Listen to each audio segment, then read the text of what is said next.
আল্লাহর আযানের ধ্বনি তোমার কাছে ভালো লাগে না, আমার আল্লাহর কোরআনের ধ্বনি তোমার কাছে ভালো লাগে না। তোমার কানের মধ্যে গানের আওয়াজ আসলে তোমার কাছে বড় মজা লাগে। মুসলমান একটাবার চিন্তা করো, এই দুনিয়াতে যত ভালো কাজ করবা তুমি কবরে গেলে তত ভালো থাকবা, এই দুনিয়াতে যত মন্দ কাজ করবা কবরে গেলে তত মন্দ থাকবা। কিন্তু আপনি আমি যদি কবরে চইলা যাই, ওই কবরের মধ্যে আপনার কেউ আপন হবে না। সাহাবায়ে কেরাম একটা ইয়া রাসূলুল্লাহ বলে ডাক দিলে আপনারা জবান খুলে আল্লাহু আকবার বলবেন। সাহাবায়ে কেরাম একটা ডাক দিয়া বলে, ইয়া রাসূলুল্লাহ, নবী গো, ও মায়ার নবী গো, আপনার কাছে জানতে চাই, কবরে দুনিয়ার কেউ যাবে না। যেই সন্তানের জন্য টাকা নষ্ট করলা, যেই সন্তানের জন্য তুমি নামাজ ছেড়ে দিলা, যে স্ত্রী পুত্রের ভরণ পোষণের জন্য তুমি সব নষ্ট করে দিলা, ওই সন্তান তোমার কবরে যাইবনি? না না, তা না, তোমার সন্তান কবরে যাইতো না, তোমার স্ত্রী কবরে যাইবো। বলে না, তোমার স্ত্রী কবরে যাবে না, এই এলাকার কোনো বন্ধু বান্ধব কবরে যাবে না। ইয়া রাসূলুল্লাহ, তাইলে কবরে আপন হইবটা কি? আমার নবী কয়, উম্মত, ওই কবরে তোমাদের দুইটা জিনিস আপন হবে। জোরে বলেন কয়টা? কবরে বলেন না কয়টা? ইয়া রাসূলুল্লাহ, নবী গো, ও মায়ার নবী গো, দুইটা জিনিসের পরিচয় জানতে চাই। আমার নবী কয়, এক নাম্বার হলো ঈমান, দুই নাম্বার তোমার আমল।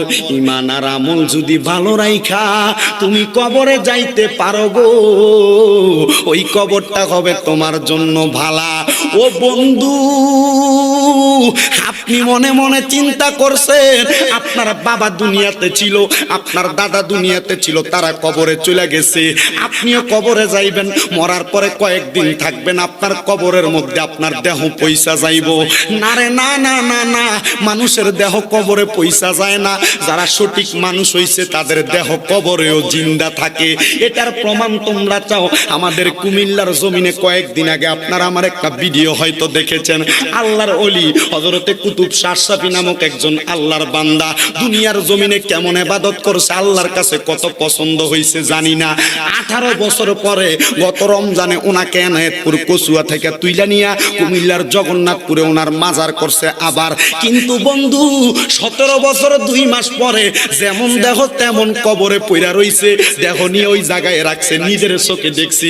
আমার 2-3টা ক্যামেরাম্যান আছে, তারাও পর্যন্ত ওই জায়গায় যায় দেখছে। তারা কয়, হুজুর, এমন খেলা তো জীবনে দেখলাম না। মানুষের দেহ মরা যাওয়ার পরে একবারে বিজ্ঞান প্রমাণ করে 3 দিন পরে গায়ের পশম গুলা পড়া যায়, বিজ্ঞান প্রমাণ করে 7 দিন পরে মানুষের চুলের গুলা মাথা থেকে পড়া যায়, বিজ্ঞান প্রমাণ করে 15 দিন পরে চামড়ার মধ্যে পশম ধরা যায়, বিজ্ঞান প্রমাণ করে 30 দিন 2 মাস পরে মানুষের শরীরের চামড়া গুলা খইসা পড়া যায়। এটা কেমন দেহ?